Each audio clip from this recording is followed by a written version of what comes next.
Welcome කියලා පිළිගන්න අද මගේ YouTube channel එකට ඔයාලව අද මම කතා කරන්න යන්නේ ගොඩක් කට්ටියට මේ දවස්වල තියෙන ගැටලුවක් වෙන මාල් ටැංකියට සහ පොණ්ඩකට කියන පොකුණකට වැසි වතුර වලින් වෙන බලපෑම මොකක්ද කියන එක. කියන්නේ ගොඩක් කට්ටිය මේ දවස්වල මම ප්‍රශ්න වගේ අහලා තිබුණා මාල් ටැංකියට වැසි වතුර වැටෙනවා ඒක කියන්නේ වහිදි වතුර වැටෙනවා ඒක ගැටලුවක්ද ඒක මාල්ට ප්‍රශ්නයක්ද එහෙම නැත්නම් ඒක හොඳයිද ඔන්න වගේ ගොඩක් ප්‍රශ්න අහලා තිබුණා.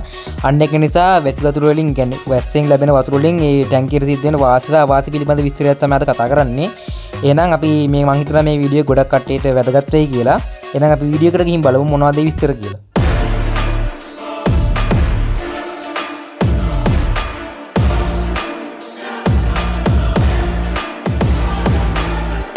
හරි එහෙනම් මුලින් කිව්වා වගේ වැස්සත් එක්ක මාල් ටැංකි වලට සහ පොකුණු වලට වැහි වතුර වැටෙනවා. මේක තමයි මෙතන ප්‍රධාන කාරණාව වෙන්නේ. එතකොට මේක කියන්නේ ගෙවල් ඇතුලේ සහ වැරන්ඩා එකේ වගේ විදුලි ටැංකි වල හදන කට්ටියට ලොකු ගැටලුවක් නෙමෙයි. මේකෙන් ගොඩක්ම ලොකු ගැටලු වෙන්නේ එළියේ මොස්ටර් ටැංක්ස් සහ ඒ වගේම තමයි ඔය මේ පොකුණු විදියට මාළු හදන කට්ටියට තමයි මේ ගැටලුව ඇති වෙන්නේ. එහෙනම් අපි බලමු මොනවද ඒකේ ඇති වෙන ගැටලු සහ අවාස්‍ය වාති ඒකේ තියෙනවද කියලා. එතකොට මම මේකේ මුලින්ම කතා කරන්න වැසි වතුර වලින් වෙන්න පුළුවන් දේවල්. මෙහෙමයි පොකුණකට සහ ටැංකියකට කියන්නේ මාළු ඉන්න පොකුණකට සහ මාළු ඉන්න ටැංකියකට වැසි වතුර කෙලින්ම වැටුණා කියලා ලොකු ඩැමේජ් එකක් යන එක කිසිම අවුලක් නැති දෙයක් නෙමෙයි. ඒක සාමාන්‍යයෙන් නෝමල් දෙයක්. මොකද කියනවා නම් ඔය මාළු කියන්නේ ස්වභාවික පරිසර වල ඉන්න කොටත් එයාලට වැසි වතුර කියන්නේ වැස්සෙන් ලැබෙන වතුර එයාලගේ වතුර කියන්නේ ඇඟට හුරු වෙනවා. ඒක නිසා ටැංකියක ඉන්න මාළු වෙට්ට වැසි වතුරට සාමාන්‍ය ප්‍රමාණයක් වටුණා කියලා කිසිම ගැටලුවක් නැහැ. ඒ කියන්නේ ලොකු ප්‍රශ්නයක් වෙන්නේ නැහැ මාළුන්ට. කියන්නේ කිසිම ගැටලුවක් කියන්නේ ලොකු ගැටලුවක් වෙන්නේ නැහැ. මොකද කියනවා නම් සාමාන්‍යයෙන් වහින වැසි වලින් කිසිම ප්‍රශ්නයක් වෙන්නේ නැහැ. නමුත් ආම්ලික වැසි වගේ දෙයක් ඇති වුණොත් තමයි මාළුන්ට එකකින් ගැටලුවක් වෙන්නේ. එහෙම නැතුව සාමාන්‍ය එදිනදා වේ වහින වැස්සෙන් කිසිම ගැටලුවක් නැහැ. ඒක මාළුන්ට කියන්නේ මාළු ටැංකියට වතුර මිස් වුණා කියලා. ඒකෙන් ඇත්තටම වෙන්නේ මාළුන්ට පොඩි හොදක් සිද්ධ වෙනවා. මොකද කියනවා නම් ලොකු වැස්සක් වැස්සන් අර වතුරට මාළු ටැංකිය උතුරලා යන්න පුළුවන්. අන්න ඒ වගේ කියන්නේ උතුරලා යනකොට ටැංකිය උතුරලා ටැංකිය වටෙන් වතුර දාන්න දෙන්න එපා. අනිවාර්යෙන් ටැංකියකට කියන්නේ ටැංකිය අපි කියමු ටැංකිය උස අඩි 3යි නම් අඩි 2.5කින් වගේ ඔයාලා පොඩි බට කෑල්ලක් දාලා තියන්න වතුර අයින් වෙලා යන්න. මොකද එහෙම නැත්නම් ටැංකිය වැස්ස දවස්වල ටැංකිය උතුරලා ගියොත් ටැංකියේ ඉන්න මාළු අනිවාර්යෙන් ටැංකියෙන් එළියට පනිනවා. එහෙම නැත්නම් එළියට යාලා යනවා. අන්න ඒක නිසා අනිවාර්යෙන්ම මේ ටැංකියට ඕප්ලෝ ලයින් එකක් දාලා තියන්න උතුරලා යන්න දෙන්න එපා. වෙනම ලයින් එකක් දාලා තියන්න වැඩි වතුර ටික එළියට යන්න. මොකද කියනවා නම් මම අත්දැකීමෙන් කියන්නේ මේ පෞද්ගලික දවස්වල දැන් දවස් දෙක තුනක් කලින් වැස්ස ලොකු වැස්සක් වැස්ස මේ පැත්තට. අන්න ඒ වැස්ස නිසා මගේ පොඩි ටැංක් එක උතුරලා ගිහිල්ලා ඒකේ තිබු ගෝල්ඩ් ෆිෂ් මාළු 3 දෙනෙක් ගිහිල්ලා. ඇත්තට මම දන්නේ නැහැ උදේ බලනකොට තමයි දන්නේ මාළු 3 දෙනෙක් අඩුයි කියලා. හොයලා බැලුවා පේන හිටින එක්කෙනෙක් නම් ටැංකිය හා කෙරෝල්ට වෙන්න වැටලා හිටියා මැරලා හිටියේ. කියන්නේ 3 දෙනෙක් ගෝල්ඩ් ෆිෂ්ලා 6 දෙනෙක් හිටියා. 6 දෙනාගෙන් 3 දෙනෙක්ම ටැංකියෙන් එළියට ගිහිල්ලා ටැංකිය උතුරලා යන එක නිසා මොකද මට රෑ බලන්නත් බැරි වුණා. අන්න ඒ ප්‍රශ්නය නිසා ඒක නිසා අනිවාර්යයෙන්ම ටැංකියේ උතුරලා යන්න දෙන්න එපා. වහිද්දි ටැංකිය පිරලා ඕප්ලෝ එක කියන්නේ වැඩි වතුර ටික පිට වෙන්න බට කැල්ලක් කරලා අනිවාර්යෙන් දාලා තියන්න. ඒ නැතුව ඩිරෙක්ට් කිසිම ගැටලුවක් වෙන්නේ නැහැ වැසි වතුර ටැංකියට ලැබුණා කියලා. හැබැයි මෙහෙම දෙයක් තියෙනවා. අපි හිතමු ඔයාලගේ තියෙන පොකුණක් කියලා. පොකුණ තියෙන්නේ පොළොව මට්ටමේ නම්. ඒ කියන්නේ දැන් මගේ පොකුණ තියෙන්නේ පොළොවෙන් උඩටනේ. පොළොවෙන් උඩට නැතුව පොළොව මට්ටමේ පොකුණ තියෙනවා නම් වහිද්දි අර වැහැලා පොළොවට වැටෙන වතුර මඩ වතුර විදියට ටැංකියට එනවා නම්. එහෙම නැත්නම් කොහේ හරි වහලයක් කියන්නේ ඔයාලා වහලයක් තියෙනවා නම් ටැංකියට සෙට් වෙලා ඒ කියන්නේ වහලෙ දිගේ එන වතුර ටික ටැංකියට වැක්කිරනවා නම්. එහෙම නැත්නම් වැහි පීල්ලක වතුර ටැංකියට එනවා නම් අන්න ඒ වගේ දෙයක් වෙනවා නම් ඒක ටිකක් ලොකු ගැටලුවක්. මොකද කියනවා නම් මඩ වතුර ටැංකියට කියන්නේ පොළොවේ හේදිලා එන මඩ වතුර ටැංකියට එනවා කියන්නේ ඒක මාවුන්ට ප්‍රශ්නයක්. ඒක කියන්නේ වතුර වල තියෙන pH එක අඩු වෙන්න පුළුවන්. කන්ඩිෂන් එක අඩු වෙන්න පුළුවන්. අන්න ඒ වගේ තත්ත්ව නිසා මාවුන්ට ඒක ලොකු ඩැමේජ් එකක්. ඒ වගේම තමයි වහලයක් හේදිලා වතුරනකොට වහලේ තියෙන කොළ රොඩු වල ජරාවල් එතකොට ඒ තව පොඩි ගහලට වැටිච්ච ගෙඩි කොළ දිරපුවයි රොඩු වල තියෙන ජරාව අනම්මනම් ඕවා හේදිලා ඇවිල්ලා අන්න ඒක නිසා ඒකෙන් ඩැමේජ් එකක් එන්න පුළුවන්. අනිත් එක තමයි වැහි පීලි වලින්. මේක ගොඩක් වැදගත් දෙයක්. මොකද කියනවා නම් දැන් ගොඩක් තැන්වල ගෙවල් වල වහල වල වැහි පීලි ගහලා තියෙන අමානෝ සීට් වලින්.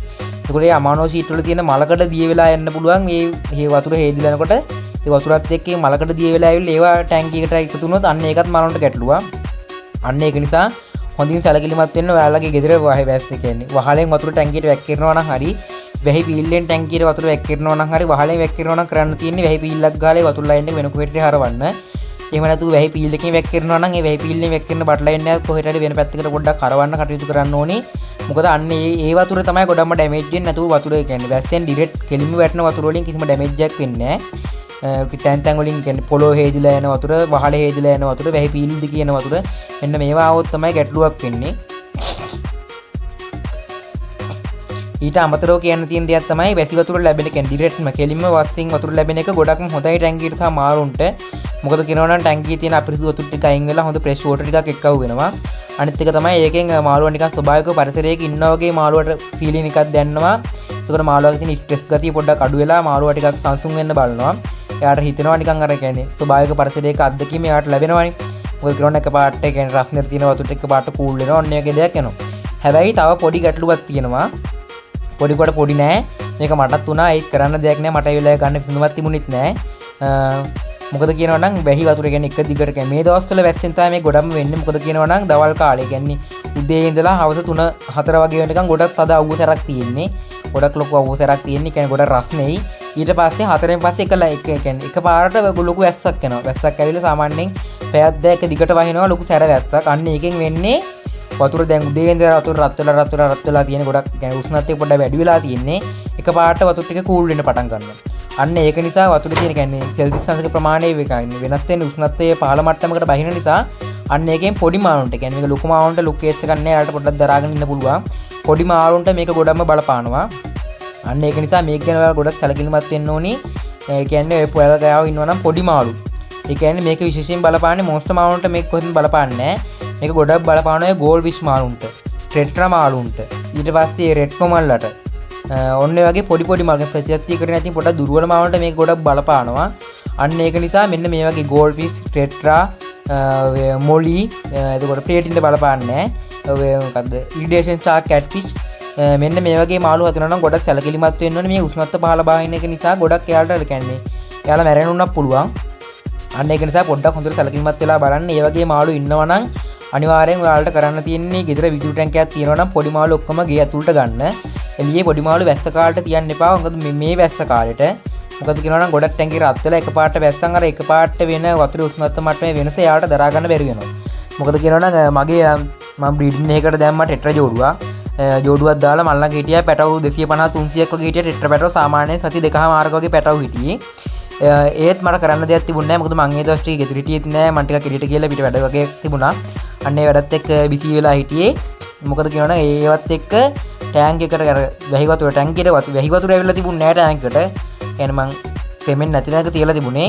නමුත් ඒ ටැංකිය රත් වෙලා පරිසර උෂ්ණත්වය වෙනස් වෙන නිසා උෂ්ණත්වය පහළම යලා ටෙට්‍රා මාළුන්ගේ පැටවුන්ගෙන් ගොඩක් කට්ටිය මැරලා තිබුණා. ඒක කරන්න දෙයක් නැහැ. මට බේර ගන්න විදියක් තිබුණේ නැහැ ඇත්තටම. මොකද කියනවා නම් හීටර් එකක් තිබුණෙත් නැහැ මල් ළඟ.